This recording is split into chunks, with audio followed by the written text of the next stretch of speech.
হাসিনার বিচার চাই। আমরা আমাদের ভাইকে অবৈধভাবে জেল খাটানোর জন্য খুনি হাসিনার বিচারের মুখোমুখি করতে চাই। আমরা চাই না দেশে লুটপাট হোক, আমরা চাই না কারোর উপর নির্যাতন করতে। এই যে বৈষম্য আন্দোলনের শিকারে আমার যেসব ছাত্র ছাত্রী ইউনিভার্সিটির প্রাণ হারিয়েছে, আমার ছাত্র দলের যারা এই জুলুম সরকারের অত্যাচারে নিহত হয়েছে, এবং আমাদের সুনামগঞ্জের এই 18 বছর ধরে আমাদেরকে মিথ্যা মামলা দিয়ে জেল কাটিয়েছে, তার বিচার এই সন্ত্রাসপন্থী যে উপদেষ্টা আছেন তার বিচার করতেই পাই। মানুষের ফিট অনেক দেয়ালে লেগে গেছে, যেভাবে লুটন টানিয়ে লুটন করে অবৈধ সম্পদ যারা পাহাড় বানিয়েছে তাদেরকে বিচার আওতায় আনতে হবে।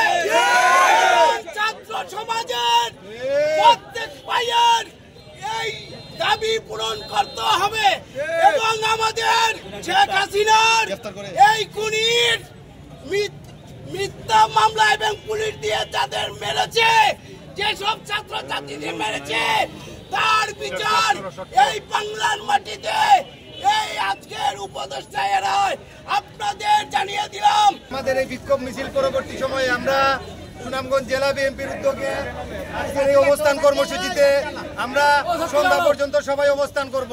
সবাই আমরা ইনশাআল্লাহ সন্ধ্যা পর্যন্ত খুনি হাসিনার বিচারের দাবিতে জেলা বিএনপি কর্তৃক আয়োজিত এই অবস্থান কর্মসূচিতে আমরা সন্ধ্যা পর্যন্ত এই জায়গায় অবস্থান করব।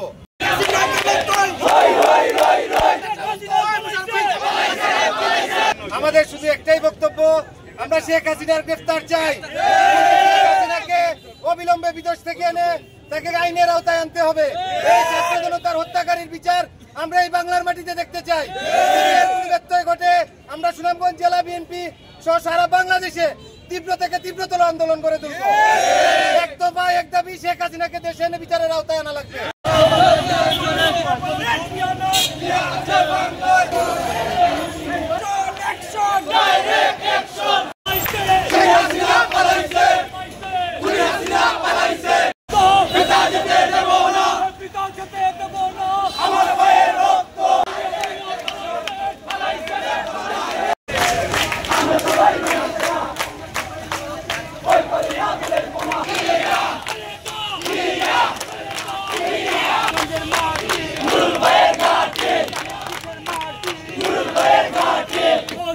কর্মসূচি সফল হোক।